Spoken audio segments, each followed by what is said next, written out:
Salut, c'est Xavier, le gars de la 3D. Alors, nous avons entrepris de créer une chaise et pour cela, nous allons utiliser des référents. Nous avons déjà mis en place le référent pour les vues de face. Nous allons maintenant mettre en place les vues de côté et les vues de dessus. Pour ça, nous n'allons pas tout refaire, nous allons dupliquer ce que l'on a déjà fait. Donc, vous allez d'abord commencer par sélectionner votre plan, utiliser la rotation et nous allons utiliser la touche Shift afin de dupliquer. Donc je maintiens Shift et je lui applique une rotation de 90 degrés. N'oubliez pas, pour avoir des valeurs entières, d'utiliser l'outil Snap and Toggle. Une fois que vous relâchez, vous avez la fenêtre d'options de clonage qui apparaît. Réglez-le sur copie et non sur instance, puisque si on fait une modification sur un plan, nous ne voulons pas qu'elle s'applique sur le plan originel. Ok. Nous allons tout de suite le mettre en place en utilisant les vues de face et les vues perspectives. Donc je vais d'abord déplacer sur l'axe X, puis sur l'axe de la profondeur, donc Y en l'occurrence. Voilà. Je vais tout de suite faire la duplication de l'objet de nouveau pour faire l'objet au sol. Donc la vue de dessus. Donc pareil, je me remets en rotation, j'utilise Shift, je lui applique une rotation de 90 degrés. Hop. Et je fais OK.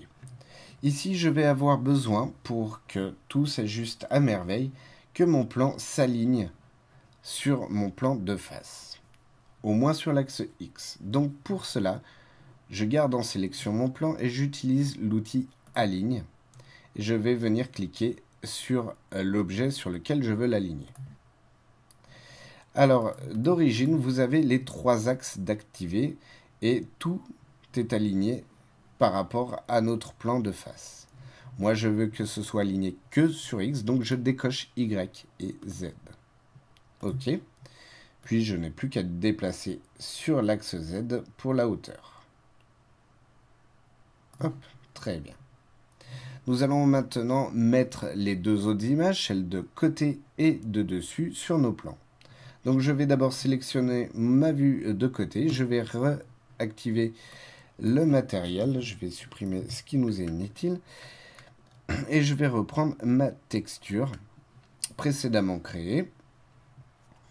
Je vais la sélectionner elle et sa map en utilisant la touche CTRL et en utilisant SHIFT, je vais la dupliquer.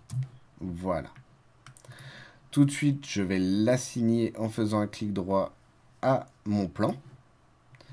Et je vais lui demander de montrer l'image, donc dans la fenêtre.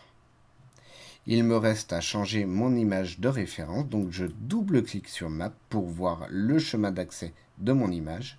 Je clique dessus, je prends ma vue de côté. Alors nous voyons dans ma perspective que mon image est tournée dans le mauvais sens. Je ne vais pas m'embêter, je vais appliquer une rotation de 180 degrés à mon plan. Voilà, elle est dans le bon sens. Dans l'éditeur de matériel, je vais resélectionner mon matériel et sa map. J'utilise Shift pour le dupliquer. Je vais aller dans ma map. Je vais aller chercher ma vue de dessus.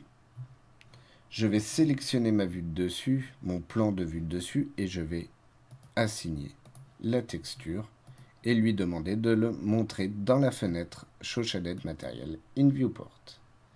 Nous pouvons voir que comme le côté elle est tournée dans le mauvais sens, je vais juste lui appliquer aussi une rotation de 180 degrés au plan. Voilà. Nos références sont en place. Je vous invite à rejoindre la prochaine vidéo pour la modélisation de notre chaise. En attendant, je vous invite aussi à rejoindre notre chaîne YouTube F3DF ou encore à voir l'ensemble de notre activité sur le site f3df.com. À bientôt et bonne soirée.